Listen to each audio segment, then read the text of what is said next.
Welcome to our second week of lectures. This is the theory lecture of the week. In this lecture, I will present a general introduction and discussion of decision-making in organizations. In the lecture, I will relate various rational system views of organizations that tend to focus on administrative units, or leaders of organizations. A simple example of organizational decisions can be found in the image in the slide deck showing a decision tree right next to me. The choice here is whether to upload a picture or not onto my Coursera course. A variety of criteria apply and help us decide. Fortunately, this particular image of a decision tree was taken off Creative Commons and freely viewed, so we're okay. Nevertheless, this gives you an initial sense of what we mean by decision making and the kind of process or the decision trees that people make within organizations. This week, we read some work by James G. March concerning decision-making. Jim is a faculty member here at Stanford who has spent several decades studying actual decision-making behavior in organizations. In the work you read, he classifies types of organizational decision-making that help situate our readings further. Particularly, he describes rational and natural classes of organizational depictions of decision-making that someone like Richard Scott described last week. Jim March describes two general classes of organizational decision-making, or logics of decision-making as he calls them. The first one is the logic of consequence, or rational choice theory, as others might call it.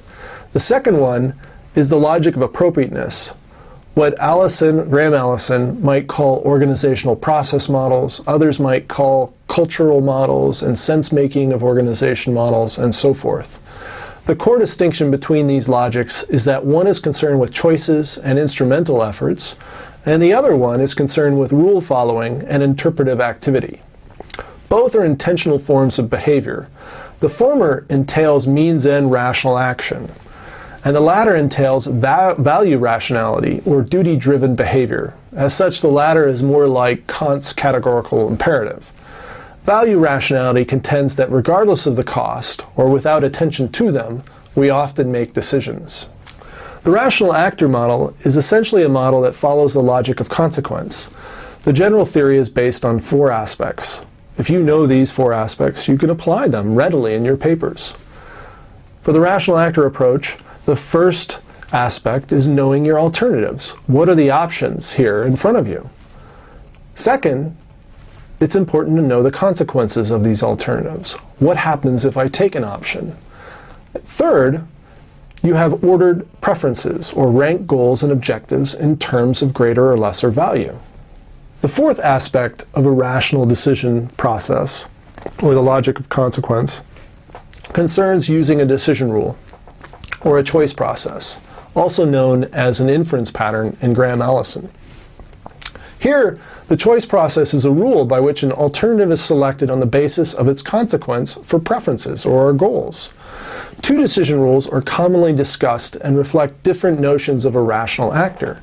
The first is an ideally rational person, traditionally called economic man by its critics. This individual is typified by clarity and knowing and consistency of preferences and objectives. They're an ideal form of a rational actor. The second is a boundedly rational person, and it's typified by ambiguity and uncertainty in knowing, incomplete information, and inconsistency in preferences or objectives. So here we have individuals who are more like the real persons we all know. So it's a little closer to a description of actual decision making than the idealized form. Let's start with a very simple example of rational choice in action, just to see the difference. Soon it's going to be the rainy season in California. We call this winter, and it dips down to 60 degrees and it rains quite a bit. Because we're so tough, we always worry about whether to bring an umbrella or not. Let's say on a particular day there's a 40% chance of rain, and we have to decide between bringing an umbrella or not bringing an umbrella. Now let's say we see certain costs and benefits to each scenario, and the scenarios are pretty simple. Not bringing an umbrella and it does not rain, yeah, I don't have to carry it. Not bringing an umbrella and it does rain, I get all wet, that's kind of a downer. Bringing an umbrella and it does not rain, and then I have to carry that around all day, there's a cost to it. And then bringing an umbrella and it does rain, I was prepared. So let's use some values from 10 to -10 to depict this. Let's say that not bringing an umbrella and no rain is a 6 out of 10. You know, I was lucky not to have to carry it all day. I don't bring an umbrella and it rains, right? Well, then I get wet, and I find that terribly disconcerting, right? A negative 10. On the other hand, I do bring an umbrella, and let's say there is no rain, I have to carry it around. That's kind of discomfort to have to walk around with that. So a negative 5. And then I bring an umbrella, and it rains, and I'm kind of pleased with myself for being so well prepared. I give myself a +8. So below this kind of matrix, the chart, you see a kind of decision tree where the chances of rain versus no rain is 40 to 60, and the options, right? And we want to calculate the expected utility of each kind of scenario. And here all we have to do is multiply not bringing an umbrella, +6, with the chance of no rain to get that second value of 3.6. So you have 6 times 0.6 to equal 3.6. That's the expected utility of bringing an umbrella if it doesn't rain, or not bringing an umbrella if it doesn't rain.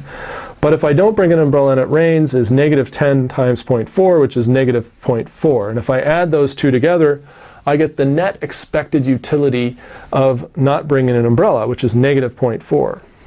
Now, if I go through the same kind of operation in the below branch of bringing an umbrella, I find a net expected utility of 0.6. And if I compare the two, it's clear that bringing an umbrella, given my preferences or my kind of cost rewards as well for each outcome, that it's better to bring the umbrella than not, because I really don't want to be wet on the day that I don't bring it. Now let's do this for a more interesting case, dating. Many of you are single and perhaps looking for someone, right? So say you're wondering whether to ask someone out. Imagine that person now. What do you think the chances are that they'll say yes? 10%? 25%? So here are your options. You don't ask them and they'd say no. That's good, right? You're not embarrassed. You don't ask them and they would have said yes, so you miss out on someone quite interesting and wonderful. That's kind of a downer. You do ask them and they say no. That's kind of mortifying, right? And that may be terrible. And then there's the last, which is we do ask them and they say yes. How would you value each of these options from a 10 to a negative 10? Are you a high interest, low cost person, or a low interest, low cost person? Meaning you ask people all the time and you don't have much to lose. And then the high cost person sees it as risky no matter what happens. No, I've always found it kind of mortifying to be rejected, so I'll go with high cost. And so in this table you see here, not asking someone else and them saying no, hey, good, I saved myself the trouble, it's a +2. Not asking them out and they would have said yes, that's kind of a downer, that would have been a -8, right? Pretty bad, but not terrible.